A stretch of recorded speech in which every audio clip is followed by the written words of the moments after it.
Good morning, everybody. You can hear my voice? Yes, we can. Yes, you are audible. Fine. Very nice. So we'll start this session. On behalf of Ukrainian Association of Ayurveda Yoga, I, the chairperson, along with Dr. Bharat Singh, our core member, and all the team, welcome you. Sat Sat Naman, Sabko Pranam. Everybody who has joined and will be joining the event, the second international conference on Ayurveda and Yoga. We will start with an act, a prayer in the form of dance, which will be performed by David. David is a solo dance performer. He is of Indian origin and he lives in Ukraine. David, please.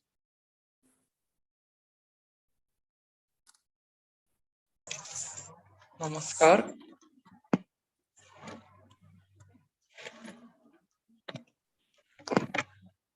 We can't see David.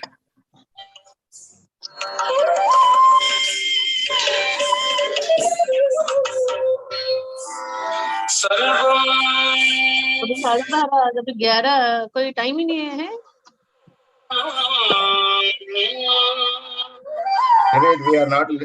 David, we are not. अरे कभी हमें भी देख हमारा भी time मिला We are not listening your sound. You don't hear my sound? No, not Okay. listening. Okay, wait. हाँ मुझे पकौड़े बना लो खा लो अरे घी की सब्जी खाओगे तो क्या बनवाना आलू मटर बनवाओ आलू तो कल ही खाए थे और एक सेकंड है ना क्या बनाना है मैं बताती हूँ दाल देख Not listening. दाल डाल दे है ना You hear it? तुम डालना चावल रख दिया मैंने धोने आया था चावल Wait. Do you hear music? अच्छा घी की सब्जी बना दे हाँ ठीक है घी में मटर डाल ले सॉरी घी में मटर खाओगे ठीक है घी की सब्जी बना दो हाँ Okay, can I start, please? Okay. Yes.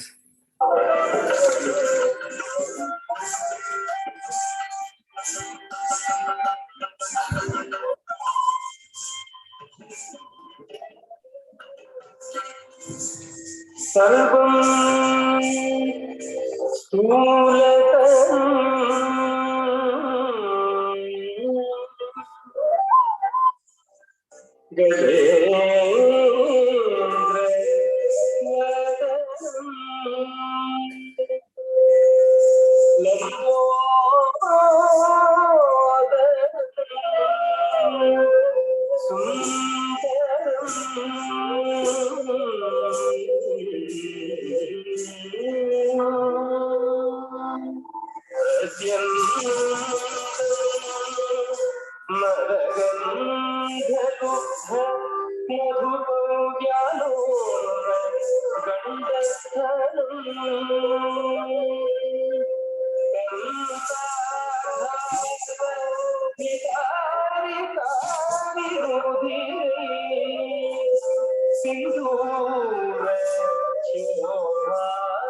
You are not audible.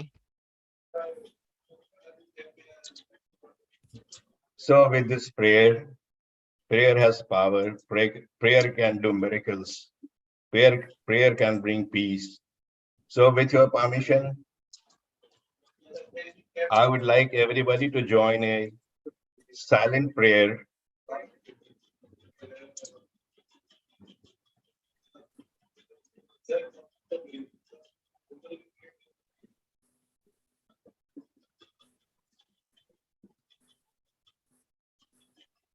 A silent prayer for peace and harmony in Ukraine and all over the world.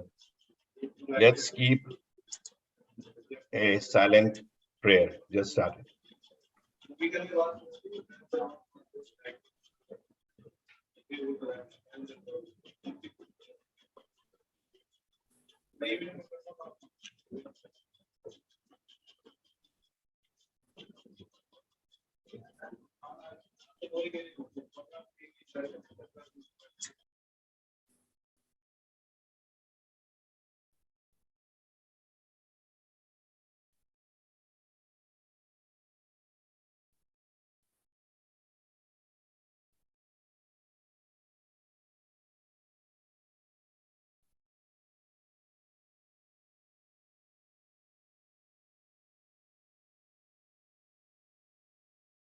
Thank you. Thank you, everybody. He is a learned person. He is Vaidya. He works 24 hours. He is architecting brick by brick, stone by stone.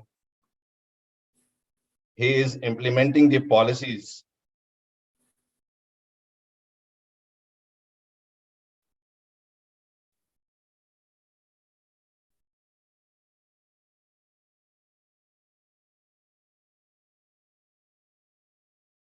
The policy is to bring Ayurveda and yoga to every home all over the world.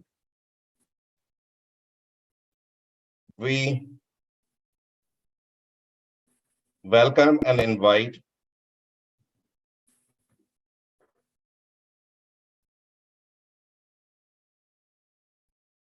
Vaidya Sri Rajesh Koteja ji, Secretary, Ministry of Ayush, Government of India.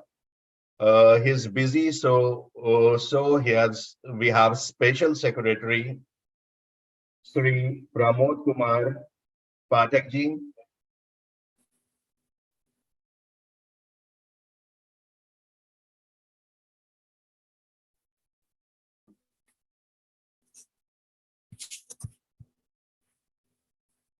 Thank you. And my namaskar to all distinguished participants of Ayurveda and yoga in Ukraine. First of all, I compliment and appreciate Mr. David Sureshwar for an excellent performance. It is really wonderful to start the conference at such a positive note. I also compliment UAAY for taking initiative to organize this conference at a time when the International Day of Yoga is going to be celebrated in a week's time. So it will create an awareness and sensitization about the yoga and in Ukraine as well as in other countries also, and bring the peace and tranquility among the mankind. So this is a wonderful conference, and I feel privileged to be a part of this event. As you are all aware, Ministry of Ayush is a ministry on traditional medicine in India. Earlier, it was a part of Ministry of Health, but in 2014, on the initiative of our Honorable Prime Minister, Shri Narendra Modi, a new Ministry of Traditional Medicine, which included Ayurveda, Yoga, Unani, Siddha, Homeopathy, and Soarikpa. So all traditional medicines were included, and a new ministry was made in 2014. This was mandated to promote and propagate the scientific basis of traditional medicine among people so that they can be benefited by the ancient wisdom as well as which is reinforced by the modern scientific evidences. We have national institutes which provides education, which is well regulated by the agencies, National Commission of Indian System of Medicine and National Commission of Homeopathy, which has been constituted by an act of parliament. We have Drug and Cosmetics Act, which sets up the standards and quality of Ayurvedic medicines. Similarly, we have various regulatory provisions which ensures the quality education, practice, and product in the field of traditional medicine. We have nearly 8 lakhs Ayush practitioners in India, which are giving advice and treatment to the people in the field of traditional medicine. At the international level also, we have memorandum of understanding with around 30 countries for the promotion and propagation of traditional medicine. We have set up Ayush chairs in important institutions so that our activities of traditional medicine can be synergized and promoted in those countries. Similarly, Ministry of Ayush provides scholarship to the foreign students who wants to come to India and study traditional medicine like Ayurveda, Yoga, Siddha, Unani, and Homeopathy, and so Arikpa. And Ministry of Ayush bears the entire expenditure of their education and airfare so that they can be educated in the field of traditional medicine. Similarly, at the international level, we have research collaboration with various prominent institutes like London School of Health and Tropical Medicine, Fitz, Germany, Charity University, Western Sydney University. Similarly, we have research collaboration and various research activity as per the approved research protocols and parameters are being carried out and have been carried out in the field of traditional medicine by Ministry of Ayush. I hope that in 2 days conference, which Ukrainian Ayurveda Association has organized, the scientific aspect of traditional medicine will be deliberated and which will be very much helpful to the mankind. I would also like to mention that when the new Ministry of Ayush was created in 2014, the total trade was in the field of traditional medicine products was around $3 billion. Over a period of 7 years, it has become, recently it is $18 billion as per an independent agency. Now it is poised to go up to $23 billion. So the practice is very encouraging in the field also. Ministry of Ayush is also promoting startups in Ayush sectors and innovation in Ayush sectors. Many youngsters, they are coming up, startups and innovation in the field of Ayush.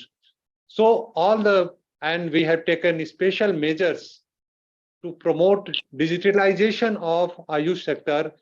We are working in close collaboration with Ministry of Information Technology and Electronics in Government of India, and we are promoting the digitalization of Ayush sector. So all these initiatives have been taken up, and our experts in the next 2 days who are participating, they will be commenting in details about the activities and initiatives of Ministry of Ayush. I wish this conference a grand success, and I'm thankful to the Ukrainian Ayurveda Association for taking initiative to organize this conference. I also invite all distinguished participants to participate enthusiastically in International Day of Yoga on 21st June, and they should upload their videos on the ministry websites so that we can document their activities. Thank you and best of wishes. ਬਸ ਮੈਂ ਨਾ time ਮੇਰਾ ਹੋ ਜਾਂਦਾ ਨਾ, ਮੈਨੂੰ ਫਿਰ 2 ਵਜੇ ਯੋਗਾ ਕਰਨਾ ਹੁੰਦਾ ਨਾ, ਅੱਜ ਲੇਟ ਹੋ ਗਈ ਮੈਂ ਖਾਣ ਪੀਣ ਚ, ਤਾਂ ਖਾਣ ਬੈ ਗਈ ਸੀ, ਬਸ ਹੋ ਗਿਆ ਮੇਰਾ।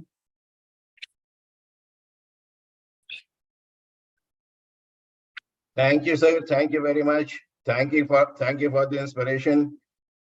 This is my personal request to all the participants. Please mute your microphone. Please mute your microphone.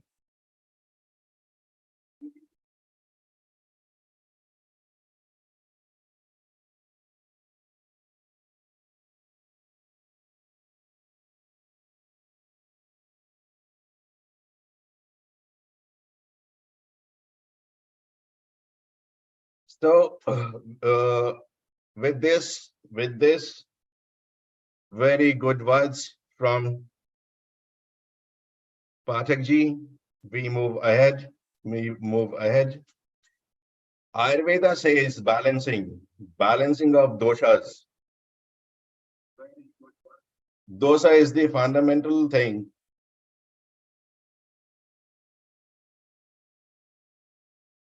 I once again request everybody to mute the microphone, please, because it's dubbing.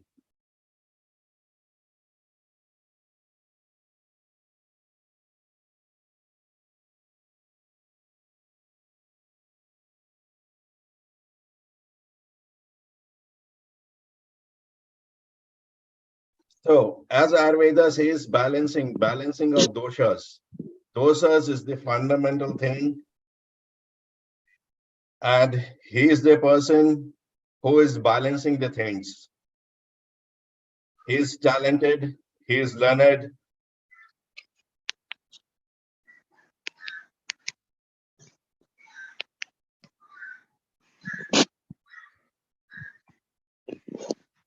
he is experienced, he takes care of us, he supports us, he guides us, he motivates us. Yeah. His Excellency is the word given to very few designations in the world.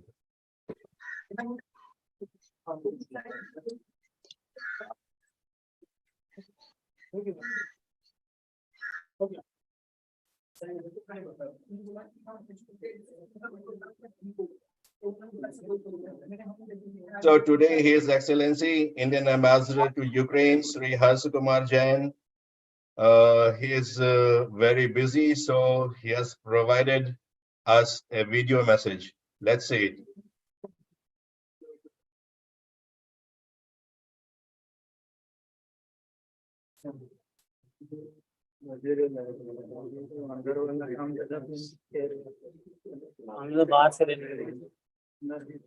I once again request everybody to mute the microphone, please.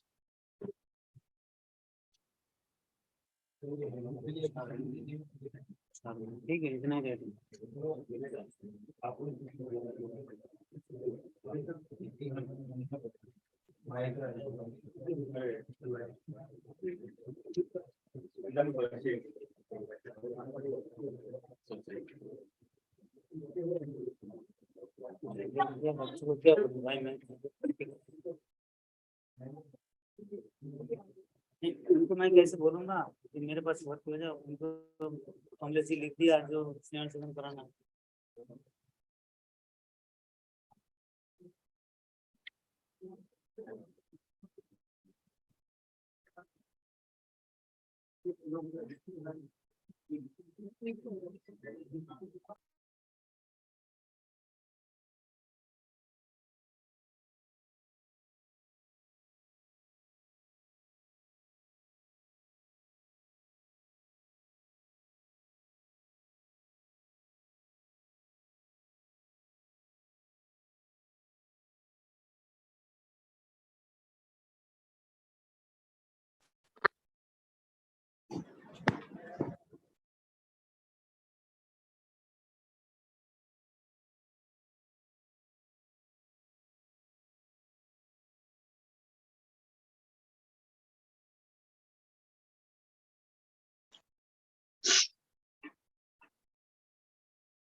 So this is the message from our honorable ambassador.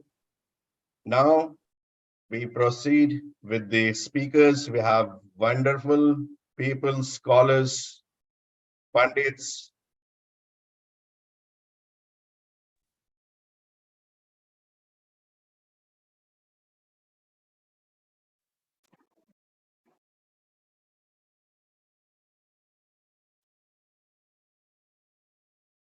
So this person is full of knowledge, full of inspiration. Chairman, head of the department, dean, registrar, and many more responsible designations he has held it.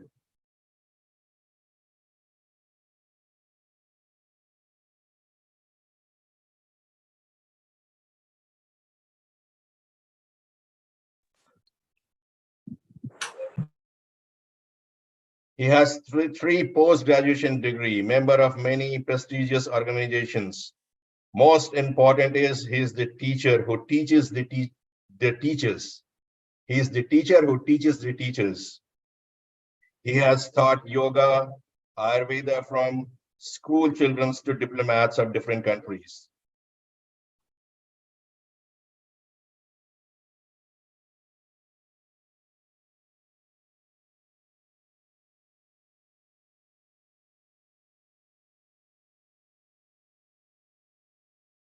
The President of India designated him as Yogacharya. We lovingly call him Guruji. I welcome and invite to the microphone and the stage Professor Dr. G.D. Sharma ji.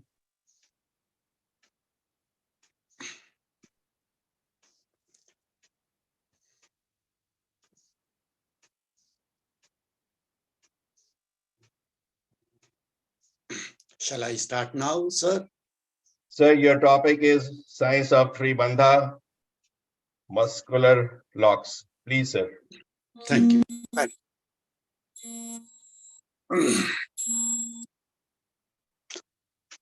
Yes, sir, please. Oh.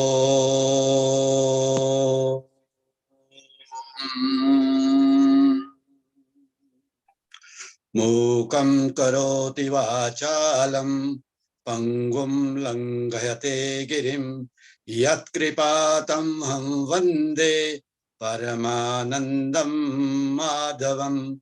Om Shanti Shanti Shanti.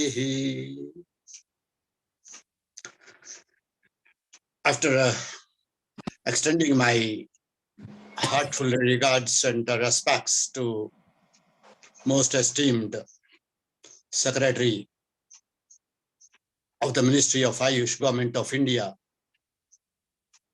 Dr.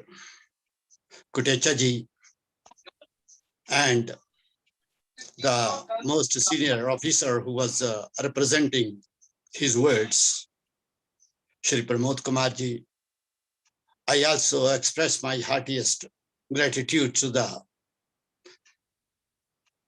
Ambassador of India in Kyiv, Ukraine,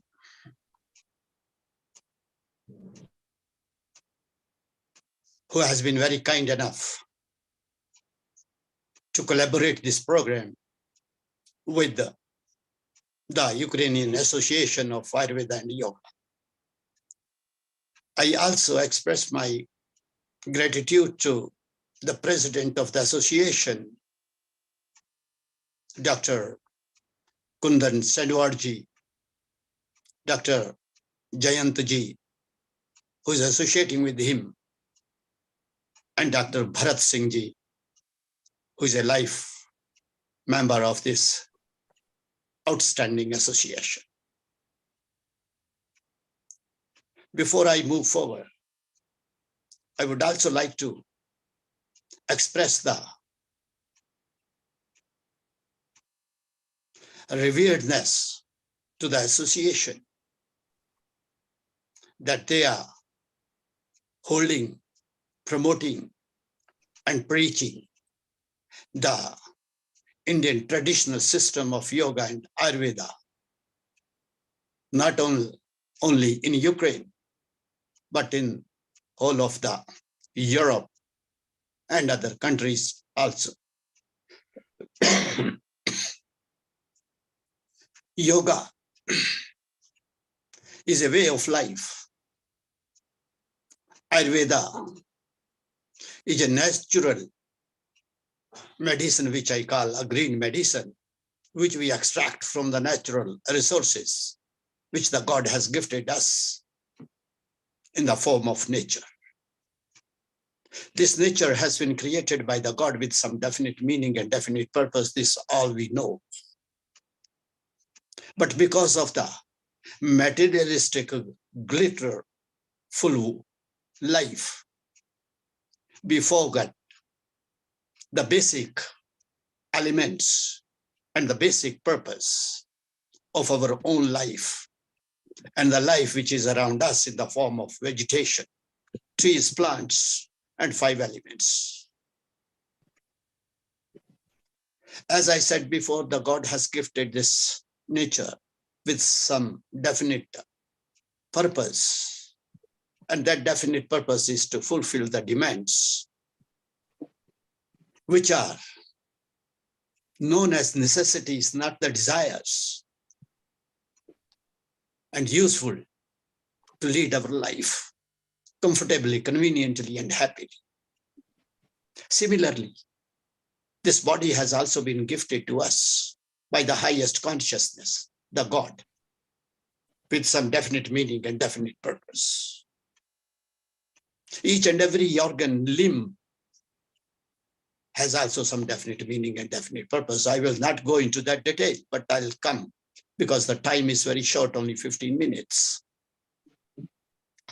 So my today interest of speaking with every one of you who are learned people, who are practitioners, whether in yoga or in Ayurveda, your work and contribution to the society is marvelous and will be remembered for all the times to come.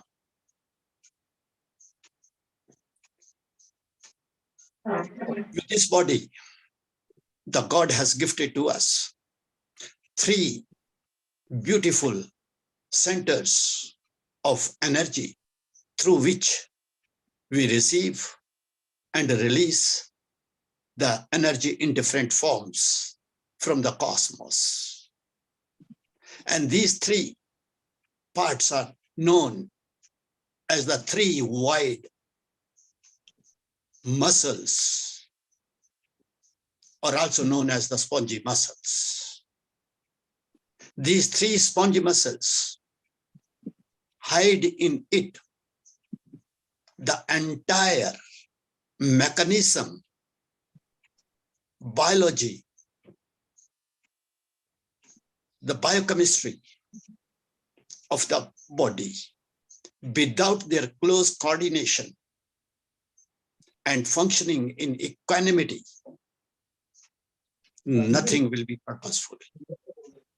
So these 3 white muscles are known as the cervical muscle, the neck muscles, which I mean to say, cervical muscle is here, which is surrounding the neck and the entire throat area.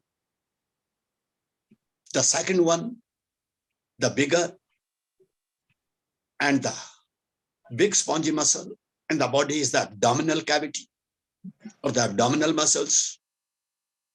And the third one, which is also spongy muscle and very important, are the hip muscles or the bottom muscles. And to know them scientifically, logically, spiritually, the saints and sages of ancient India, through their practice and works in the form of manuscripts which they left to us for our guidance, to show our the right path, they gave the name to exercise these 3 wide muscles, these 3 spongy muscles, as the 3 bandhas. 3 bandhas mean 3 locks of the body, 3 locks to perform every morning, every day. Empty stomach, by detoxifying the body every morning. These are known as the chin lock. The first one is the Jalandhar Bandh in Sanskrit. The second one is the abdominal lock. This is known as the Uddiyana Bandha. And the third one is known as the Mula Bandha or the anal muscles lock. All the small, invisible nerves vessels, veins, arteries are very safe and secure inside these three wide muscles. If someone is hurt, if someone is hit upon on these areas, they have the tolerance power to bear the blows, the wounds for some time. They have their own immunity factors. Though these are very small but very important group of yogic practices. These physical techniques allow the practitioner to control different organs and nerves in the body. The word of bandha means to hold or tighten, as I said before, which exactly describes the physical actions and are required to perform these practices. Sorry.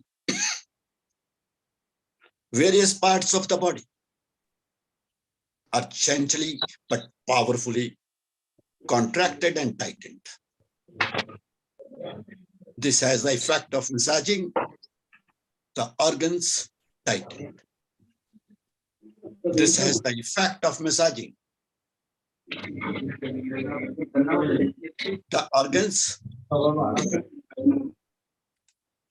removing stagnant blood, sorry,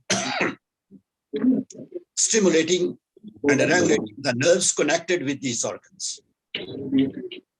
This improves the function health of the body. Although these bandhas are performed physically, they have a second effect on the chakras too. They have an effect on the three deformities, three doshas also. And they have the effect on the three gunas, three divine qualities, which are there in this body. And these are also known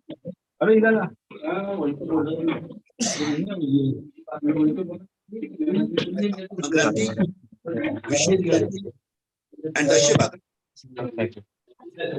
In this way, the spiritual power is replaced. Advanced practitioners may experience tightening of Shushna Nadi, which is sure sign that the psychic energy is manifested inside this body. The people who have attained high stress during the sedentary way of life balances the high states of meditation. And they will know that this is the same experience that is felt when a chakra is about to open by the practice of these three. Thus, for example, if I say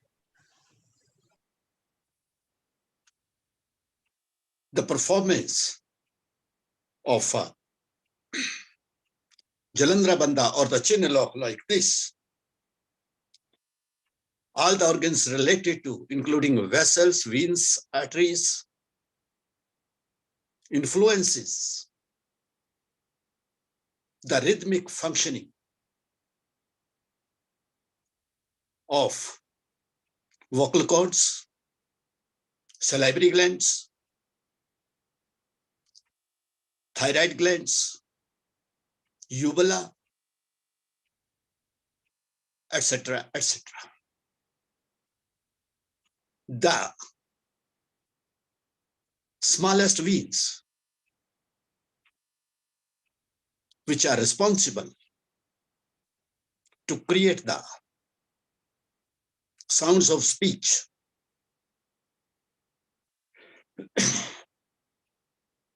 can also be generated by this practice. Sorry, I'm having slightly some problem in the throat for last night, so I'm having time and again this coughing problem. So sorry, it will be okay in few minutes.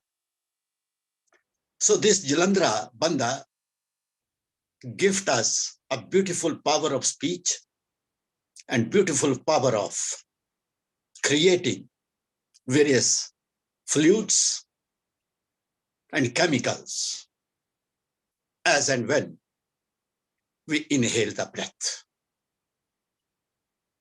So when we inhale the breath, all these very sensitive organs, they immediately absorb the properties from the nature in the form of protein, neutrons, electrons,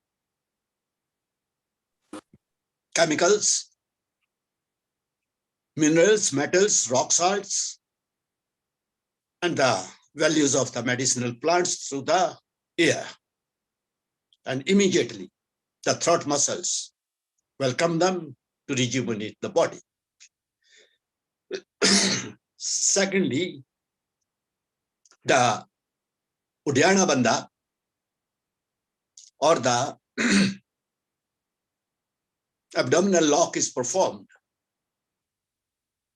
to improve the digestive system of the body, and the Sapta Dhatus creation is also rhythmically managed by this lock.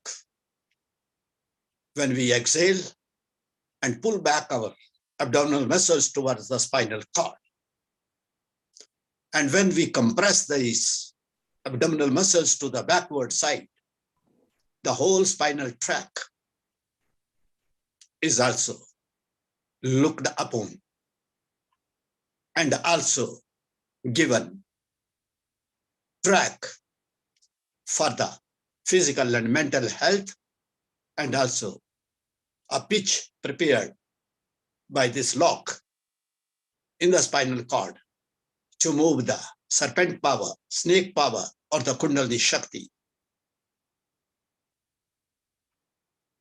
in a natural way. Thirdly, the very important comes is the anal lock or the anus lock. When we perform it, which is called Mool Bandha, by pressing the Shivani Nadi or the pelvic region with the heel of the selected feet and contract the muscle, abdominal muscles, or tighten the abdominal muscles upward for a comfortable time while holding the breath inside. And then relax slowly, gently, and cautiously and consciously. All the reproductive organs, all the excretory organs, all the organs relating to the kidneys, all the organs relating to the pancreas are also attended by this lock and give help to the abdominal lock also.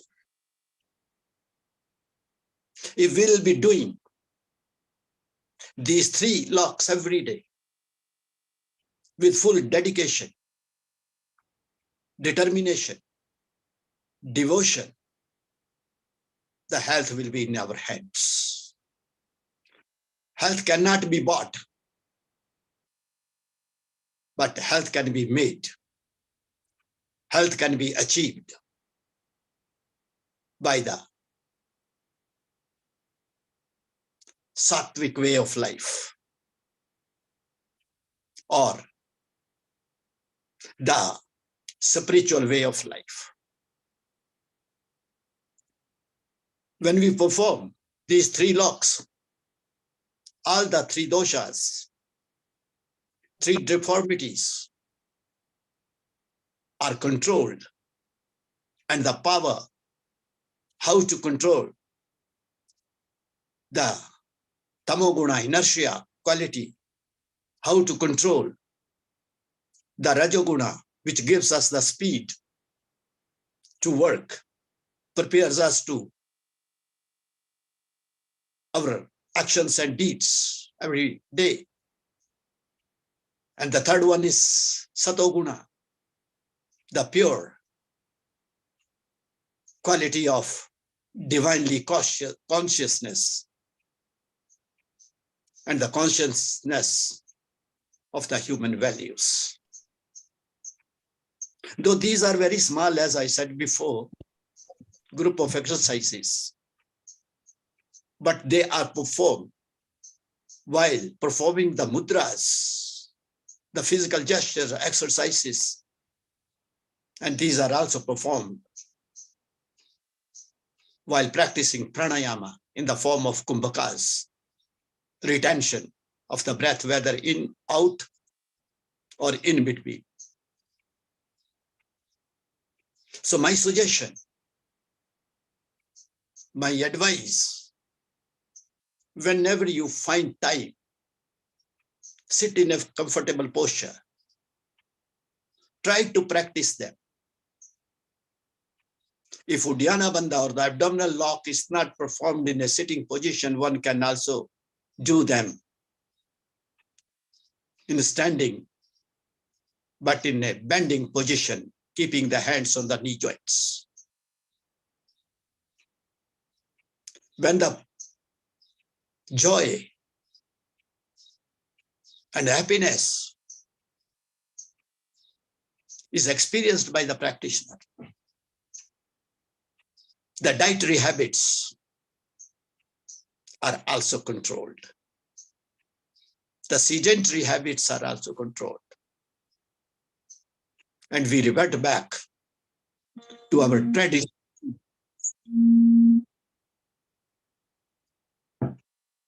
So, with these words,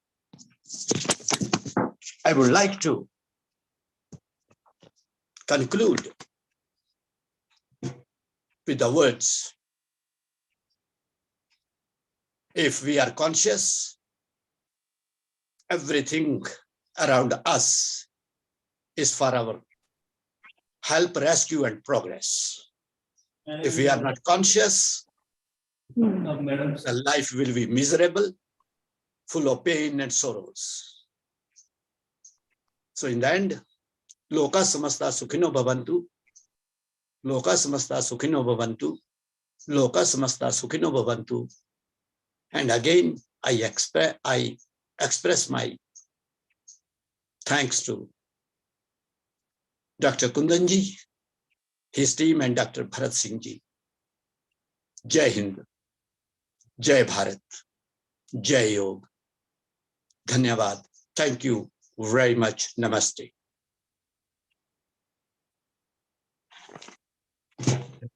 Thank you, sir. Thank you, especially for the concluding lines. Consciousness is the main thing. Thank you, sir. Thank you. Thank you, sir. I'm extremely sorry to everybody that in the initial stage of the sessions, we had some technical difficulties. Anyway, we have shutted it out. And many people have said that Ambassador Sahab's Ambassadorji speech was not heard clearly. So with your permission, I would like to replay it.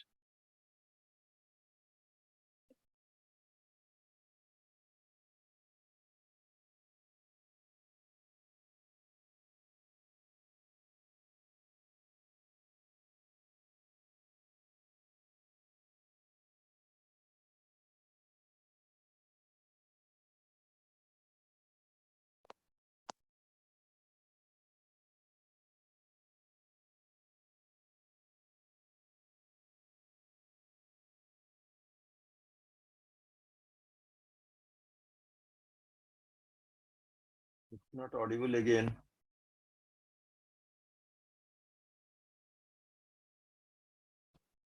We cannot hear you. Okay, once again, I'll try, please.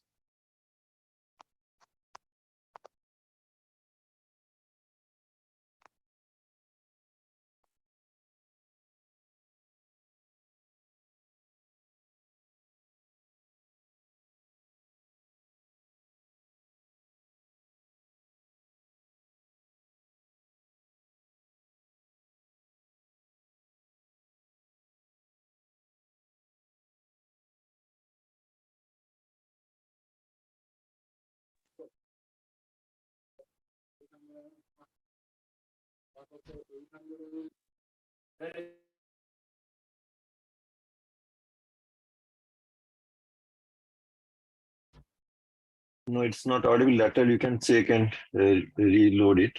Then it will be technically okay. So you can continue now.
So, so we move ahead. We have little change because one person is has to go somewhere. He he is a doctor. He is a practicing doctor, a very good speaker, and he knows he's practicing Ayurveda. He's implementing Ayurveda. He knows the benefits of Ayurveda, and he knows how to use that. So we have MD, PhD, Ayurveda, Associate Professor, Department of Kaya Chikitsa, All India Institute of Ayurveda, New Delhi, Dr. Ramakant Yadav. Sir, please. Thank you. At the outset, I would like to welcome all the dignitaries present on this platform. My humble good morning to all. And with these words, since the time limit is has to be followed, so I will directly go to my presentation. I am sharing my screen. Can you please make me host so that I can share screen?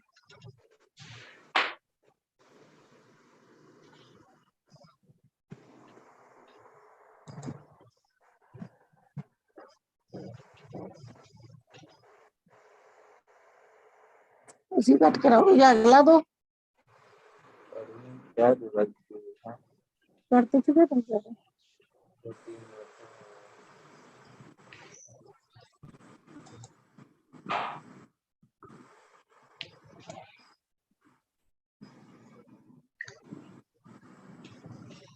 Dr. Yadav, sir, I cannot. From your end, you have disabled sharing screen so that 1 minute, 1 minute. Okay, host okay. disabled participant screen sharing.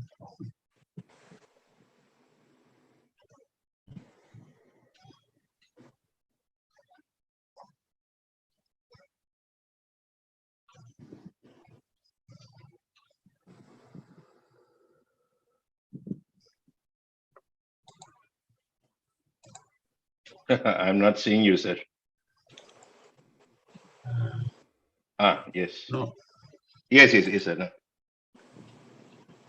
Just make me host, I think that will work. Share screen.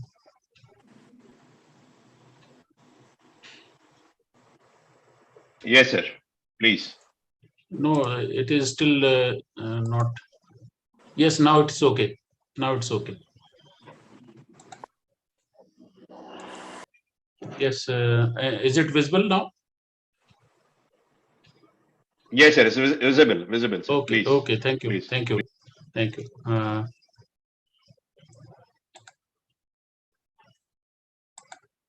The topic which I am going to discuss today is about the management of arthritis based on the Ayurvedic principles and the Ayurveda way of managing arthritis. So everybody knows that the arthritis is a very common problem, and most of the patients which coming to the Ayurvedic, attend any Ayurvedic OPD, many of them are suffering from such type of chronic disorders, especially disabling diseases like arthritis or chronic disease of skin, or many others are there.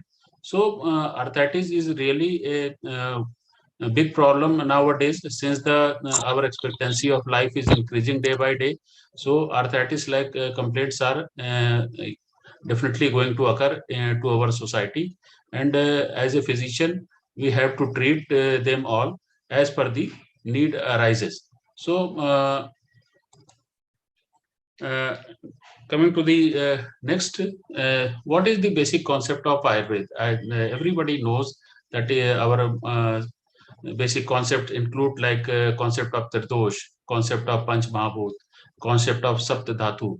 In this concept, Tirdosh, these are the basic fundamental units of our body. Panch Mahabhut is also basic units of our body, and mainly Dhatu, the body tissues are important. Out of this, Asthi Dhatu is related more to the disease of bones and joints. Coming to the basic overview of arthritis, arthritis we commonly know as it is as a joint inflammation, stiffness, damage or inflammation of one or more joints, along with the swelling, pain and burning sensation may be there. There are more than 100 types of arthritis. If you are going to count the types, there will be more than 100 and are related to different conditions. More than 50 million adults have arthritis, and this problem is going to increase really during the next coming decade or a few years, because our life expectancy is more, and the number of aged people will be more. So this type of problem will be more. It is most common among women and occurs more frequently as a people get older. In Ayurveda, it is correlated with Sandhikat Vat or Vatrak or Amvat. These are the three major conditions which are described in Ayurvedic classics or Ayurvedic texts, and they are pertaining to different varieties of arthritis. What kind of varieties are there? If you relate to the condition, you will find that all the degenerative kind of things are related to Vata dosh. All the inflammation kind of things are related to Pitta dosh, and all the you can say where the excessive thickness of bones is there, that is related to Kapha dosh. Or sometimes if fracture, if a healing fracture, if you can see the fracture healing, you will find like granulation tissue is there. That condition may be related to Kapha dosh. So this type of dose presentation is found in our you can say arthritis as per the Ayurveda. Vata dosh is related more to the osteoarthritis like conditions, that is related to the old age, and it is a common feature that in old age Vata dosh becomes predominant. Pitta dosh is more related to inflammatory like of condition like rheumatoid arthritis. You can relate like osteomyelitis. You can relate. So you will find inflammation as a predominant feature. So these are the condition we find in our classics.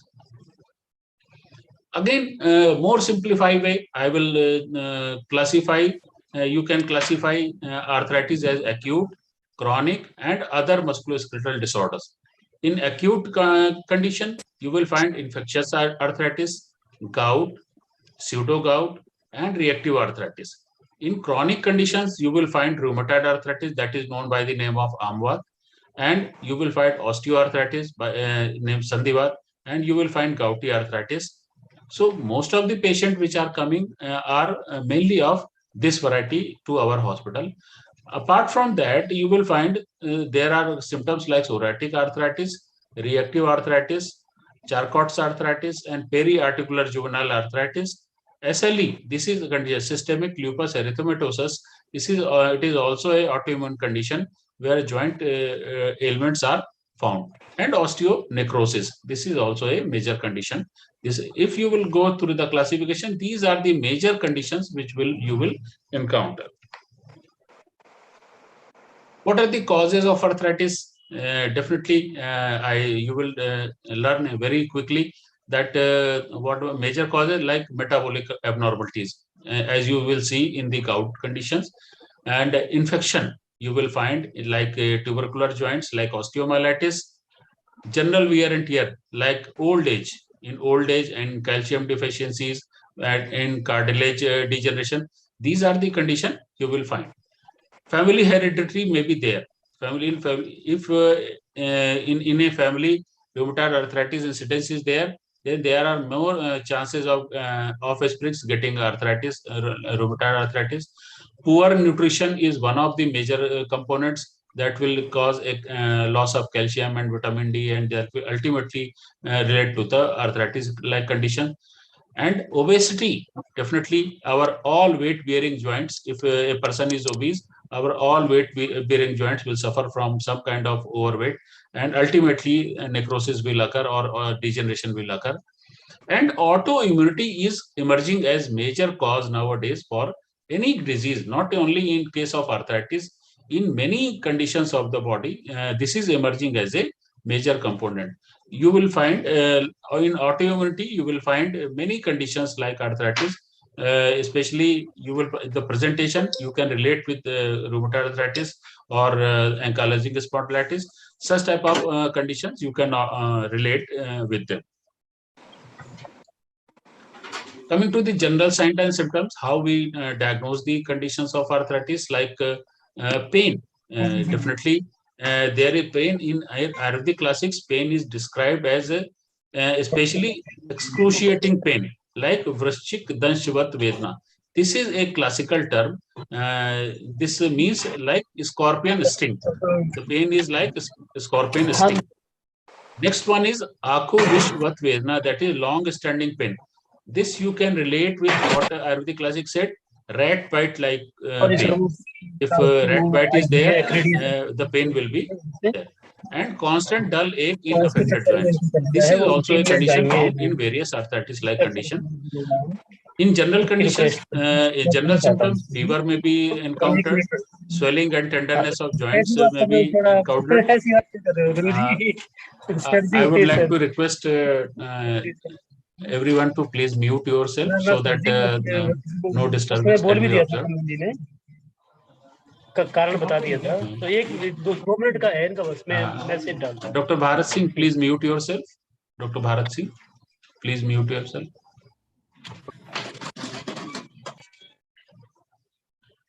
Another, coming to the next general signs and symptoms which are encountered in arthritis, like stiffness of joints, deformity of joints, limping, disturbed sleep, malaise and fatigue, rigidity and pain of the abdomen. So these are also general symptoms which are encountered in the cases of arthritis. And how we diagnose? We diagnose arthritic cases on the basis of investigations. And there are common investigations you will find, like X-ray of affected joints, and serum uric acid, rheumatoid factor, C-reactive proteins, complete blood count, anti-nuclear antibodies, anticyclic cetylated peptide and antibodies, erythrocyte sedimentation rate, HLA-B27, synovial fluid analysis, and 24-hour urine collection for uric acid determination. So these are the common investigations we can go for, And on the basis of this, we can diagnose a case of arthritis. These are some X-ray findings which we encounter in our daily life. You will see that the asymmetrical joint space narrowing from loss of articular cartilage. You will see this arrow will show that there is asymmetrical narrowing. The medial or the inside part of the knee is most affected by osteoarthritis. Medial means the part which is towards inner side of our thighs is affected more.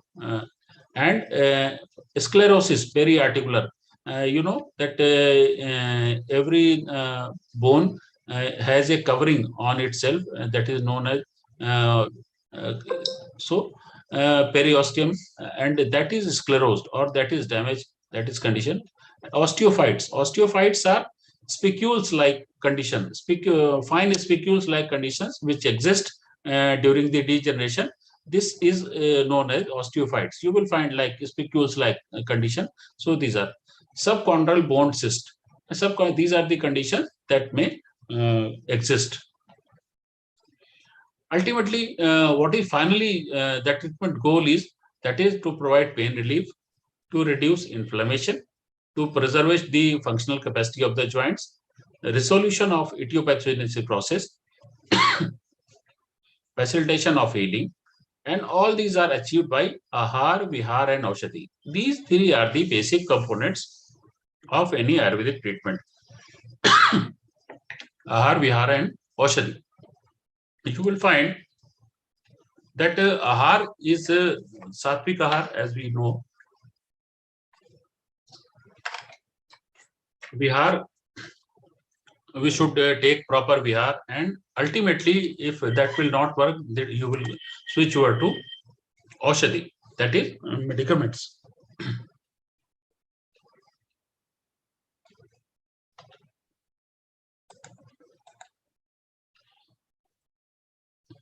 What is the Ahar or your diet? What a kind of diet you will advise to the patient? That diet will consist like barley, horse gram, red rice, and millets, rice grass, cow grass, drumsticks, bitter gourd, ginger, curd, and what not to eat as per the Ayurvedic philosophy, like curd, jaggery, wheat, more milk. Milk is essential, but taking more and more milk product, that causes a kind of heaviness in our body that will ultimately cause the overweight of our system. So flour prepared from black gram, wrong food combinations, we should avoid all these things, especially milk products in excess, not in very commonly. If a person is taking milk product in a normal dose or simple amount, then that will work. And if that is taken in excess, that will cause a kind of heaviness in body that will result to overweight. And Vihar, the lifestyle. Vihar means the lifestyle. What we should do. These are the do's for lifestyle, like weight reduction. First and foremost important is weight reduction. Mridu Vyayam. Mridu Vyayam means mild exercises that will relax all the bones and joints of your body. Chankraman. Chankraman means brisk walking. Everybody used to take a morning walk. So that should be a kind of brisk walking. And Swedan. Swedan is important. Fomentation. Swedan, we should always take some hot fomentation and apply some oil on our joint, so that that will remain lubricated most of the time. And what we should not frequently follow, that is known as apatya, that these are the don'ts. Like this is a beauty of Ayurveda, that even air, direction of air has a given the importance regarding the disease. So the air which is coming from the eastern parts of the climate, you can say eastern direction, that causes a kind of harm to the that will increase the painful condition. Veg dharan, this is another a beautiful concept of Ayurveda. If you will suppress your natural urges like urination or feces or something like sweating and appetite, like these are the natural urges which everybody has, and if you will suppress, that will cause a different, that will cause a Vatvriddhi and ultimately disease.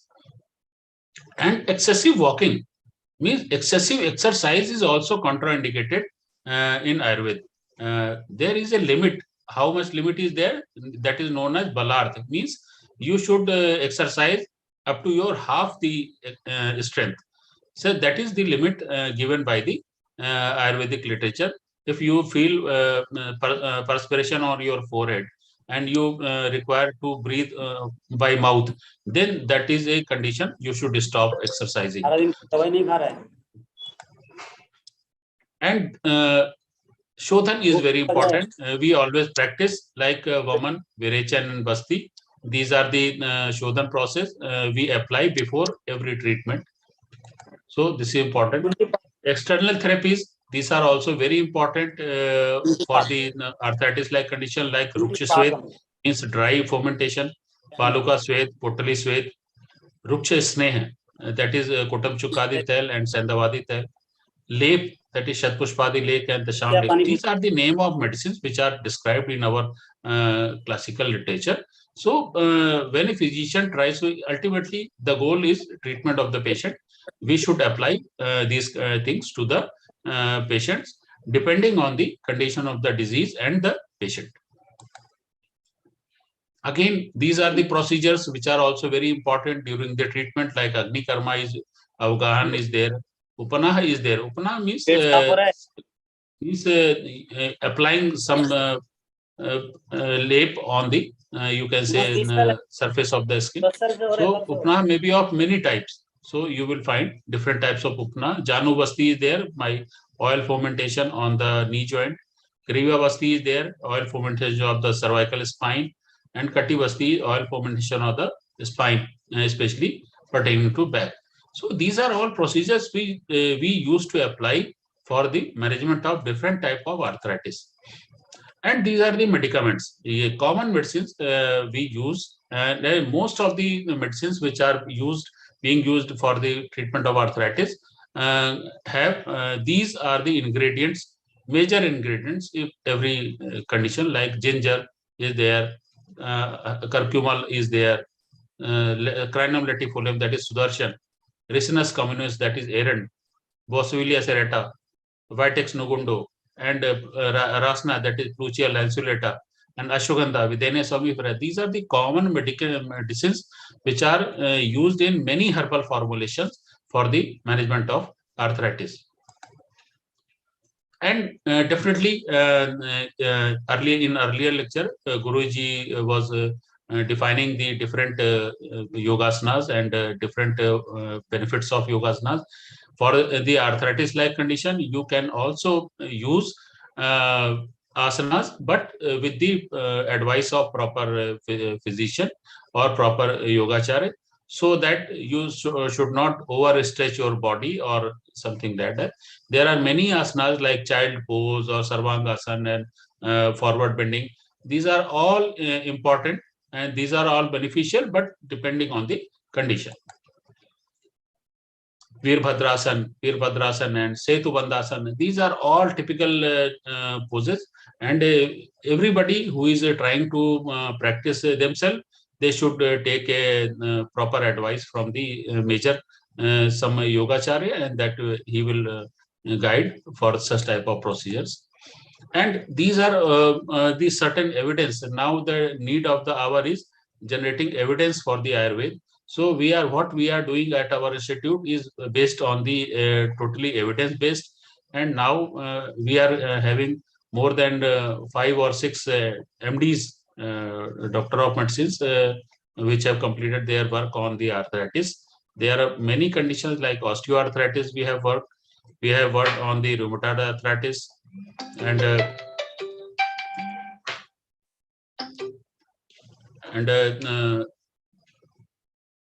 comparative study of recent studies we have worked on rheumatoid arthritis.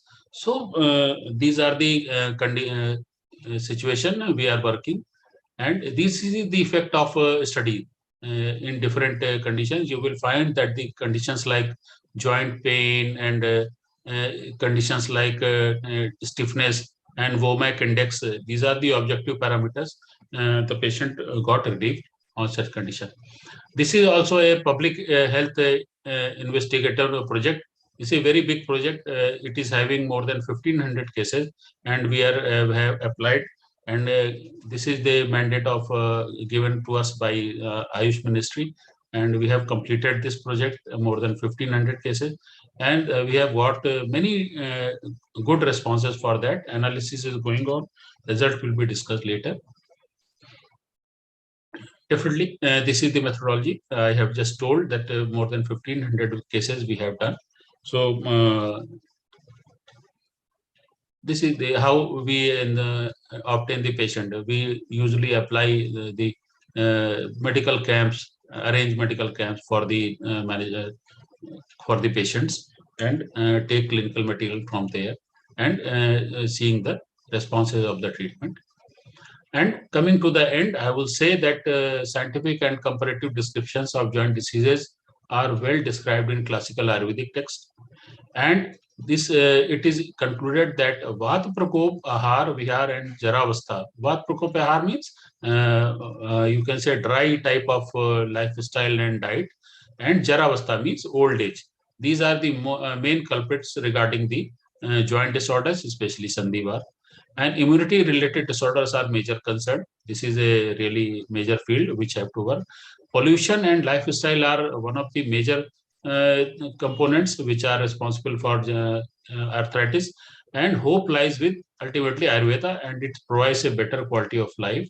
If we cannot treat all the patients, if we can relieve them from the pain, and we can give a better quality of life to them, that will be a greater benefit for the mankind. With these words, again, I am thankful to the organizers for giving me opportunity to share my views on this platform. And thank you, everyone, for this kindness. Thank you.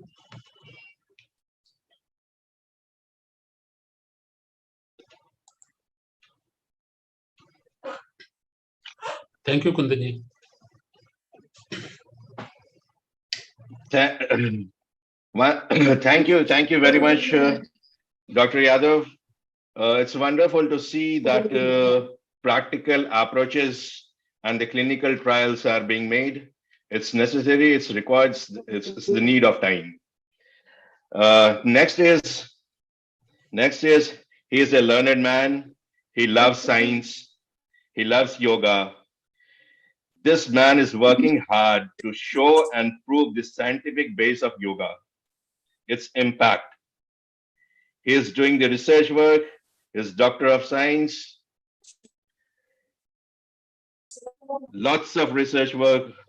I'm seeing his CV and I don't know what to say, but he's member of the Scientific Advisory Committee, Department of Science and Technology, Government of India, 25 years of research experience and more than 30 research publications on yoga.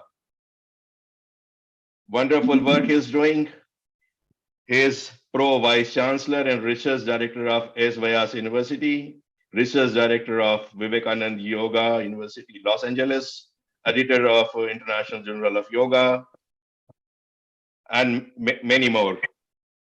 So I like to welcome and invite Professor Manjunath Sharmaji. Please, sir. Thank you very much, Kundanji. It's my privilege to be here, and also it's my great pleasure to be with such eminent personalities who are all going to give their talks today. I should thank and certainly appreciate and congratulate the organizing committee, because probably this is the first ever conference where you have got almost all the greatest leaders in their fields together under one platform. Many congratulations for that.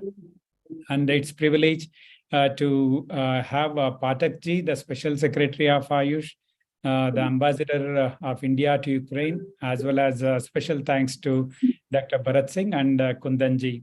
So let me just start my talk for the day by through this prayer. Gurave Sarvalokanam Bishaje Bhavaroginam Nidaye Sarva Vidyanam Dakshinamurtaye Nama, offering my salutations to all those great masters who have given us this knowledge. If I can share my slides. Kundanji, if you can just enable.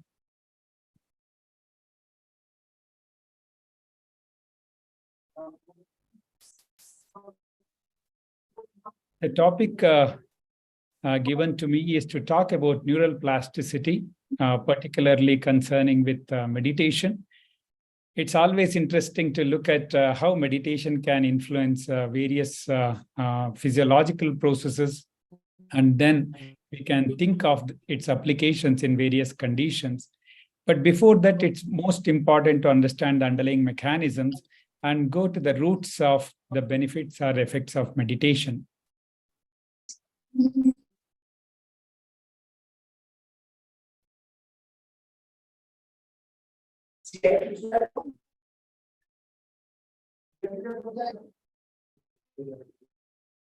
One minute, sir. I'm trying to do Yeah, no this. problem, no problem.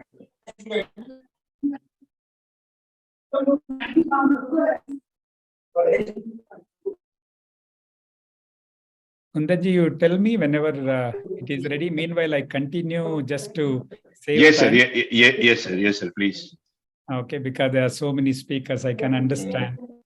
Okay, so when we are talking of neural plasticity, particularly what brings into our mind is the special capacity of the nervous system to modify itself functionally and structurally in response to an experience, either outside or inside, and an injury, probably due to either trauma or due to a pathological condition.